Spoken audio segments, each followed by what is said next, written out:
तहे दिल से स्वागत करती हूँ अपने चैनल में। तो आज देखिए हम क्या करने वाले हैं वो जान लेते हैं। आज अपनी क्लास को एक कोट के साथ शुरू करना चाहती हूँ। If you want a shine like a sun, if you want a shine like a sun, so you have to burn like a sun. तो चलिए शुरू करते हैं क्लास को। तो देखिए आज हमने, जैसे मैंने आपको बताया था, पार्ट 1 करवा दिया था मैंने पॉलिटिकल की फर्स्ट बुक का। ये हमारा 3rd चैप्टर है। तो आज हमारा पूरा का पूरा चैप्टर समाप्त होने वाला है। देख लेते हैं कि किन किन चीजों को आज हम करने वाले हैं। तो मैं आपको बता दूं कि पिछली वीडियो में मेरे से एक छोटी सी मिस्टेक हो गई थी। जो मैंने बता दिया था कि आपको बांग्लादेश से जो शरणार्थी आए थे वो जो है 80 लाख आए थे, परंतु मेरे से गलती हो गई थी। जो 80,000 आए थे शरणार्थी भारत में, जिससे भारत की अर्थव्यवस्था पर बुरा प्रभाव पड़ा था 1971 में। फिर बांग्लादेश के संकट को लेकर जो है भारत और बांग्लादेश में जो है युद्ध हुआ था। ठीक है, तो इस प्रकार से था। चलिए अब जान लेते हैं कि हम किन किन चीजों को आज करने वाले हैं। तो देखिए हम जानेंगे जो है श्रीलंका में जातीय संघर्ष के बावजूद आर्थिक और अन्य क्षेत्रों में उन्नति, यानी किस प्रकार से उन्नति से स्पष्ट करूंगी मैं कि देखो श्रीलंका में जातीय संघर्ष, आप जानते हो कि सिंगली वहां पे बहुत ज्यादा है और तमिल जो है अल्पसंख्यक है। इन दोनों ही समुदाय में क्या है, बहुत ज्यादा जातीय संघर्ष देखने को मिलता है, परंतु वहां पे उन्नति होती है। क्या आर्थिक रूप से उन्नति देखने के लिए मिलती है, तो उसे जानेंगे वो किस प्रकार से है। ठीक है, फिर हम जानने वाले भारत और पाकिस्तान के बीच में क्या संघर्ष है, उस पर विस्तार से हम विश्लेषण करने वाले हैं। फिर हम करने वाले भारत पाकिस्तान के बीच में आज तक कितने युद्ध जो है हो चुके हैं, यानी जो प्राचीन समय से लेकर वर्तमान में तक कितने युद्ध हो चुके हैं भारत और पाकिस्तान में, ये जानेंगे। फिर हम जानेंगे परमाणु परीक्षण जो है 1990 में कितने देशों के बीच में, कितने देशों ने परमाणु परीक्षण किया था 1990 में, ये जानेंगे। फिर हम जानने वाले हैं कि भारत और नेपाल के बारे में, भारत और नेपाल के संबंध किस प्रकार के हैं, दक्षिण एशिया के देश में आते हैं। फिर हम जानेंगे भारत और भूटान के बारे में, भारत और मालदीव के बारे में, और फिर आखिरी में हम जानेंगे कि शांति सहयोग। ठीक है, इन सब चीजों को हम बारी बारी से डिफाइन करेंगे। तो देख लेते हैं, पहले क्या जानने वाले हैं हम, श्रीलंका का जातीय संघर्ष।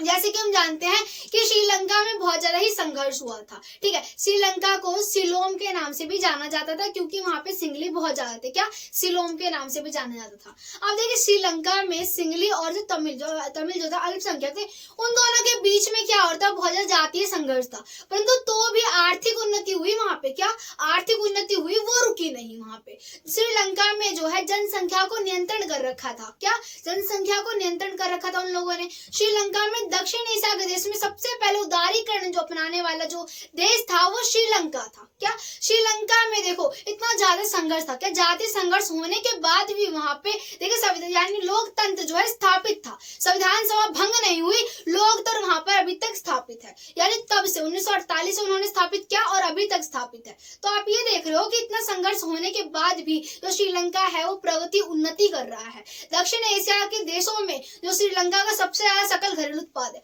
परंतु भारत से ज्यादा नहीं है, परंतु इन दक्षिण एशिया के देशों में सबसे ज्यादा सकल घरेलू उत्पाद किसका है, श्रीलंका का है, सकल घरेलू उत्पाद। ठीक है, तो हमने ये समझा। अब देखिए हम क्या जानने वाले हैं, हमने ये समझ लिया कि किस प्रकार से उन्नति करता है दक्षिण एशिया के देश में जो श्रीलंका है।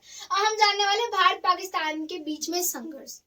देखिए भारत पाकिस्तान के बीच में संघर्ष का कारण बहुत सारे हैं। देखिए पहले क्या हुआ था, 1947 और 1948 में भारत पाकिस्तान के बीच में युद्ध हुआ था। ठीक है, वो किस लिए हुआ था, कश्मीर के भूभाग को लेकर हुआ था। वो जो पाकिस्तान वाले हैं वो ये मानते हैं जो कश्मीर है वो उनका हिस्सा है, क्या उनका भाग है, परंतु ऐसा नहीं है। ठीक है, 370 धारा हटा के भारत ने अपने पास कर लिया, कश्मीर अब हमारा ही भारत का भाग हो चुका है। तो इस प्रकार से उन्होंने जब युद्ध हुआ तो कुछ हिस्सा जो है जो पीओके के नाम से जाना जाता है, पाक अधिकृत कश्मीर के नाम से जाना जाता है, वो किसके पास चला गया, पाकिस्तान के पास चला गया था। तो अब ये एक पहला विवाद हो गया, आपने देखा। उसके बाद जो है 1965 में 1965 में हुआ था। इसमें क्या हुआ था कि पाकिस्तान ने आतंकवादी हमला कर दिया था भारत पे। उसके बाद दोबारा एक बार युद्ध हुआ था, किसे, बांग्लादेश के संकट को लेकर युद्ध हुआ था भारत पाकिस्तान के बीच में 1971 में। फिर उसके बाद 1999 में हुआ कारगिल युद्ध को लेकर। तो देखिए अब भारत पाकिस्तान में संघर्ष के मुद्दे क्या है, एक आप जम्मू कश्मीर का मुद्दा ले सकते हैं। ठीक है, उसके बाद आप ले सकते हैं जो नदी यानी सिंधु नदी को लेकर 1960 में जो है पहले नदी विवाद था। क्या नदी विवाद था, सीमा विवाद भी था, जम्मू कश्मीर को आप सीमा विवाद कहोगे। नदी विवाद कैसे हुआ था, 1960 में सिंधु नदी के बंटवारे को लेकर क्या था, सीमा विवाद था। तो उस टाइम विश्व बैंक ने बहुत अहम भूमिका निभाई थी, उन्होंने संधि करवाने में एक अहम भूमिका निभाई। किसने, विश्व बैंक ने भारत और पाकिस्तान के बीच में जो है संधि करवाने में महत्वपूर्ण भूमिका निभाई थी, परंतु अभी भी विवाद थोड़ा बहुत है। ठीक है, तो इस प्रकार से आपने समझा कि किस प्रकार से विवाद आपको नजर आ रहे हैं। अब आपको बताऊं मैं, पाकिस्तान में आतंकवादी बहुत ज्यादा रहते हैं, इसलिए भारत और पाकिस्तान में जो है ये एक बहुत ज्यादा ही युद्ध का कारण होता है। इसलिए भारत जो है पाकिस्तान को एकदम पसंद नहीं करता है, क्योंकि पाकिस्तान में आतंकवादी संगठन रहते हैं। पाकिस्तान जो है आतंकवादी संगठन वो भारत के खिलाफ होते हैं। वहां पे भारत के खिलाफ उन्हें ट्रेनिंग दी जाती है, उन्हें धन दिया जाता है, उन्हें हथियार दिए जाते हैं और उनका ब्रेन वॉश किया जाता है भारत के खिलाफ। क्या? भारत के खिलाफ। इसलिए भारत पसंद नहीं करता है पाकिस्तान को। तो एक ISI जो है खुफिया एजेंसी है, ठीक है, वो आतंकवादी एक एजेंसी है, खुफिया एजेंसी है। वो क्या करती है कि भारत पर नियंत्रण रखती है। यानी बार जो है भारत में कई बार जो युद्ध वगैरह होते हैं या फिर गृह युद्ध जैसी स्थिति आती है वो इन्हीं एजेंसियों की वजह से आती है भारत में। क्या? इन्हीं एजेंसियों की वजह से। अगर भारत में किसी प्रकार का दंगा फसाद होता है तो आप कहीं ना कहीं ISI का जो है हस्तक्षेप देखेंगे, जो कि पाकिस्तान की जो है खुफिया एजेंसी है, ठीक है, जो कि हस्तक्षेप करती रहती है भारत के मामले में। तो हमने ये समझ लिया। अब देखिए हम क्या जानने वाले हैं, हमने ये जान लिया अब भारत पाकिस्तान के बीच में युद्ध कितनी बार हुए हैं। तो मैंने आपको ऊपर ही बताया 4 बार युद्ध हुए हैं भारत पाकिस्तान के बीच में। 1947 और 1948 जम्मू कश्मीर के मुद्दे को लेकर हुआ था, POK उनके पास चला गया था। उसके बाद क्या हुआ, 1965 में हुआ। क्या? 1965 में हुआ, आतंकवादी हमला किया पाकिस्तान ने भारत पर। उसके बाद क्या है 1971 में, कब? 1971 में हुआ।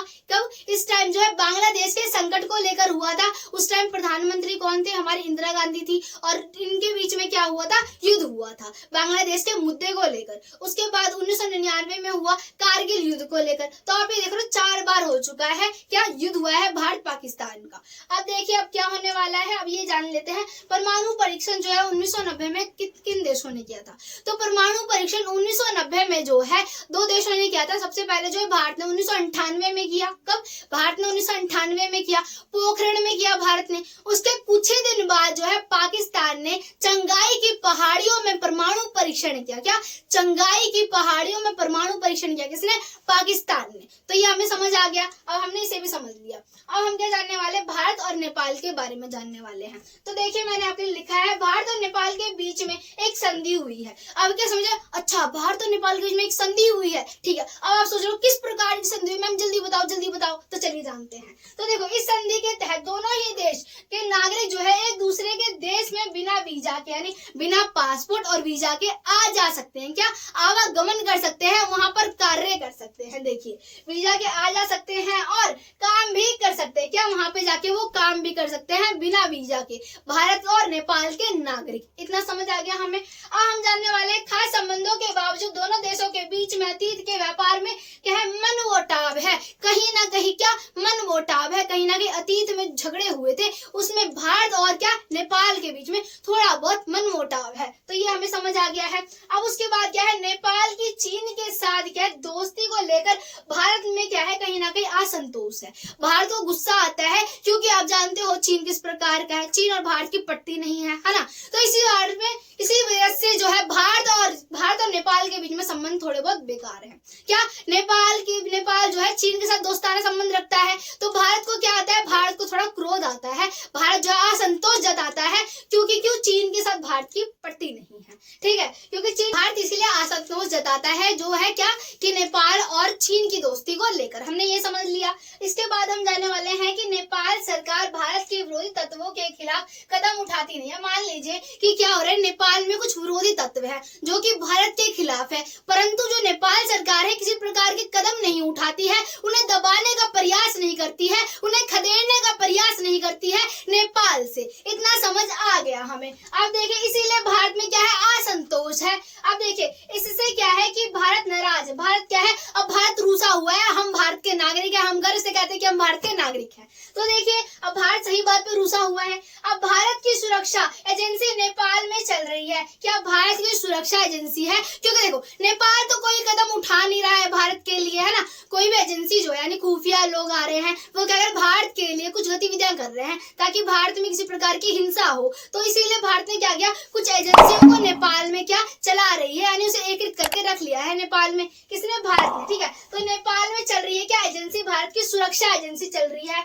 माओ आंदोलन को अपनी सुरक्षा के लिए खतरा मानते हैं। अब उसमें क्या है, जो माओवादी है नेपाल के वो ये कहते हैं ये हमारी सुरक्षा के लिए खतरा है। क्या ये सुरक्षा के लिए खतरा है जो भारत ने एजेंसियां लगाई हैं, ठीक है। अब इसके बाद क्या है, हमने समझा इसके लिए खतरा मानती हैं। इसके बाद है क्योंकि भारत में बिहार से लेकर आंध्र प्रदेश तक विभिन्न प्रांतों में नक्सलवादी समूहों का उभार हुआ है। यानी कि जो है क्या तर्क है कि भारत में जो है बिहार से लेकर आंध्र प्रदेश तक क्या है, नक्सलवादी समूहों का क्या हुआ है, समूहीकृत हुआ है, यानी उभार हुआ है, वो ज्यादा देखने के लिए मिलते हैं, आप ये मान लीजिए। उसके बाद क्या है, नेपाल में बहुत से लोग यह सोचते हैं कि भारत सरकार जो है क्या नेपाल के अंदरूनी मामले में हस्तक्षेप कर रही है। यानी जो भारत सरकार है नेपाल के अंदरूनी मामले में क्या हस्तक्षेप कर रही है, यानी अपनी सुरक्षा एजेंसी के द्वारा वो क्या हस्तक्षेप कर रही है। इतना समझ आ गया हमें। तो इसीलिए अब देखिए अंदरूनी मामले में हस्तक्षेप कर रही है, और उसमें क्या है कि उसके नदी जल तथा पन बिजली उत्पादन और जल प्रबंधन ग्रिड के मसले पर एक साथ है। यानी कि नेपाल में लोकतंत्र की बहाली से दोनों के बीच में संबंध मजबूत होने की उम्मीद है। अभी क्या है, ऐसा लग रहा है कि अब इन दोनों के यानी भारत और नेपाल के संबंध प्रगाढ़ हो जाएंगे, मजबूत हो जाएंगे दोबारा से, ठीक है। ये हमने समझ लिया नेपाल के बारे में, भारत और नेपाल के संबंध, ठीक है। अब हमने समझने वाले हैं क्या, अब हम समझेंगे भारत और भूटान के बारे में। तो देखिए भूटान और भारत के संबंध जो है दोस्ताना है, अच्छे संबंध है। भारत और भूटान में किसी प्रकार का बड़ा झगड़ा नहीं हुआ है, क्या झगड़ा नहीं हुआ है। इनफैक्ट क्या हुआ है, अब ये जान लेते हैं कि भारत और भूटान में किस प्रकार की चीजें हैं, यानी उन दोनों के संबंध किस प्रकार के हैं। तो देखिए भूटान में उग्रवादी क्या, भूटान में जो उग्रवादी थे वो भारत के खिलाफ थे, क्या थे, वो भारत के खिलाफ षड्यंत्र रच रहे थे। क्या रच रहे थे, षड्यंत्र रच रहे थे। अब जानते हैं, ठीक है। अब देखिए भूटान में क्या है, उग्रवादी थे, ठीक है। उग्रवादी जो है भारत के खिलाफ जो है कुछ षड्यंत्र रचे थे। उस टाइम भूटान को पता चल गया कि वो जो है भारत के खिलाफ कुछ कदम उठा रहे। उसी टाइम भूटान ने उन्हें खदेड़ के नेपाल से भूटान से गिरायंत भगा दिया। क्या, भूटान से उसी टाइम हटा दिया। किसने, भूटान ने। उन्हें लगा कि भारत के लिए खतरा है, तो भूटान के इस कदम से भारत बहुत ज्यादा प्रसन्न हुआ और भारत ने उसके लिए कदम उठाए। किस प्रकार के कदम उठाए ये जान लेते हैं। तो भारत ने जो है पन बिजली योजना, क्या पन बिजली योजना के लिए हाथ बटाया है, किसका, भूटान का, ठीक है। भूटान थोड़ा छोटा देश है, थोड़ा गरीब देश है, तो इसीलिए भारत जो है क्या कर रहा है, उसकी सहायता कर रहा है। अब एक दूसरे की मदद कर रहे हैं और ये दोनों क्या बेस्ट फ्रेंड बन रहे हैं, एकदम बेस्ट फ्रेंड, ठीक है। तो आप देख सकते हो कि भूटान ने भारत की सहायता की, जिससे कि आप मान लीजिए अब किसी प्रकार के आपके लिए कोई षड्यंत्र रच रहा है, उस व्यक्ति को किसी ने खदेड़ भगाया तो आप खुश होगे, है ना। तो उसी प्रकार से भूटान ने भी भारत की सहायता की है। क्या, भूटान ने भारत की सहायता की, समझ लीजिए इस बात को। अब देखेंगे क्या, भारत और मालदीव के बारे में। क्या, भारत और मालदीव के बारे में। तो देखिए 1988 में, कब, 1988 में जो है मालदीव में कुछ तमिल आ गए थे। क्या, श्रीलंका से तमिल आ गए। क्या आ गए, श्रीलंका से। कहां से आए हैं, श्रीलंका से कुछ तमिल आ गए, अल्पसंख्यक तमिल आ गए, ठीक है।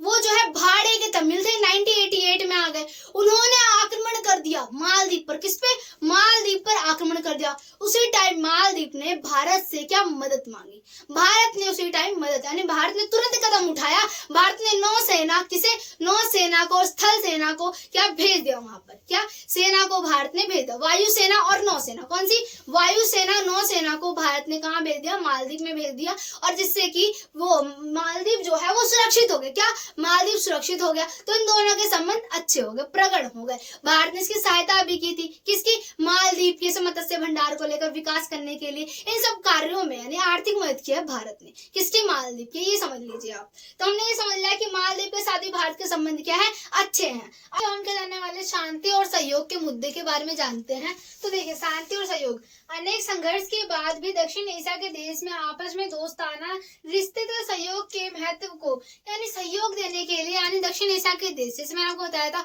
भारत, पाकिस्तान, नेपाल, भूटान, म्यांमार, अफगानिस्तान, ठीक है, ये दक्षिण एशिया के देश है। इनमें दोस्ताना रिश्ते रहे, ठीक है। इसे बढ़ावा देने के लिए क्या किया गया था, देखिए शांति के प्रयास में द्विपक्षीय, यानी उन्होंने क्या है, द्विपक्षीय भी हुए और क्षेत्रीय स्तर पर भी इन्होंने दक्षेश को जो है सार्क के नाम से भी जाना जाता है। क्या, सार्क के नाम से भी जाना जाता है। जैसे क्या बोलते हैं, South Asian Association for Reasoning Cooperation, क्या South Asian Association for Reasoning Cooperation दक्षिण एशियाई देश द्वारा आपस में सहयोग करने की दिशा में उठाया गया था, क्या, ताकि सहयोग करे, सारे दक्षिण एशिया के देश जो है एक दूसरे का सहयोग करे, यानी हिंसा जो है वो कम हो जाए, सीमा विवाद जो है, जाति विवाद, ये सब चीजें विवाद जो है समाप्त हो, ठीक है, जो ये संघर्ष वाला क्षेत्र है वो समाप्त हो जाए, दोस्ताना रिश्ते हो जाए दक्षिण एशिया के देश में। इसीलिए जो है शांति सहयोग को बढ़ावा देने के लिए सार्क, जिसे दक्षेश भी कहते हैं, ठीक है, इसका गठन किया गया था, ठीक है। तो हम जानते हैं आगे इसमें क्या है, इसकी शुरुआत जो है 1985 में हुई थी, क्या, इसकी शुरुआत 1985 में हुई थी, हमने ये समझ लिया। फिर इसमें सार्क का मुख्यालय कहाँ पे, ये जान लेते हैं। तो सार्क का मुख्यालय नेपाल के काठमांडू में है, कहाँ है, नेपाल के काठमांडू में जो है किसका मुख्यालय है, सार्क का मुख्यालय है। इसकी स्थापना 1985 में हुई थी। अब देखिए दक्षिण एशिया, क्या, दक्षिण एशिया के देशों के बीच में आपसी मतभेद जो है मौजूदगी के कारण जो है सार्क को ज्यादा सफल नहीं माना जाता है। यहाँ पे जो है दक्षिण एशिया के देश में जो है संघर्ष है, विवाद है, सीमावाद है, जाति विवाद है, नदी विवाद है, इसके वजह से यहाँ पे जो सार्क है इतना ज्यादा सफल नहीं हो पाया, ये मान लीजिए आप, क्या, सफल नहीं हो पाया है। तो ये बोला गया है इसके अंदर। इसमें सार्क के लिए सदस्य देशों ने सन 2002 में, क्या, सन 2002 में दक्षिण एशिया मुक्त व्यापार क्षेत्र समझौता साफ्टा पर हस्ताक्षर किए, क्या, इसमें इन्होंने साफ्टा पर हस्ताक्षर किए, किस पे, साफ्टा पे, 2002 में किए, ठीक है। तो हमने ये समझ लिया। इसमें क्या है, मुक्त व्यापार, यानी कि आप यहाँ से वहां तक टैक्स नहीं लगेगा, आप किसी भी देश में व्यापार को दक्षिण एशिया के आपको टैक्स नहीं लगेगा, ये मान लीजिए आप। तो इसमें ये हुआ। अब इसमें क्या है, जनवरी 2006 से प्रभावी हो गया और इस समझौते का लक्ष्य देशों के बीच में आपसी व्यापार में लगने वाले सीमा शुल्क को कम करना, यानी जो सीमा शुल्क ज्यादा लग रहा था उसे कम करना था, क्या, इसका साफ्टा का यानी सार्क का, ठीक है। तो इसमें हमने समझ लिया इसमें क्या था। अब आप सुनिए आगे इसमें। तो इसमें जो है दक्षिण एशिया के जो छोटे देश हैं वो ये कहते हैं कि भारत जो है इसका पूरा का पूरा लाभ उठा रहा है, ठीक है। भारत जो है साफ्टा का ओठ लेके जो है इसमें आएगा, किसमें व्यापार करेगा और हमारी जगह छीन लेगा, परंतु ऐसा तो नहीं है, यानी सारे दक्षिण एशिया के देश आएंगे, व्यापार करेंगे, सभी को जो है उतना ही प्रॉफिट होगा, आपकी चीज जितनी बिकेगी इतना जितना व्यापार होगा, है ना। तो इन लोगों का, छोटे देश जो है उनका यही मानना है कि भारत जो है साफ्टा की ओट लेके जो है वहां पे जो है पूरा का पूरा राज्य करना चाहता है, यानी वहां पे पूरा का पूरा व्यापार अपना फैलाना चाहता है, इसीलिए भारत ये कर रहा है। तो यहीं पे पूरा का पूरा चैप्टर समाप्त होता है मेरे प्यारे दोस्तों, आपकी टेंशन भी समाप्त होती है। वीडियो को लाइक सब्सक्राइब जरूर कर देगा। Thank you so much.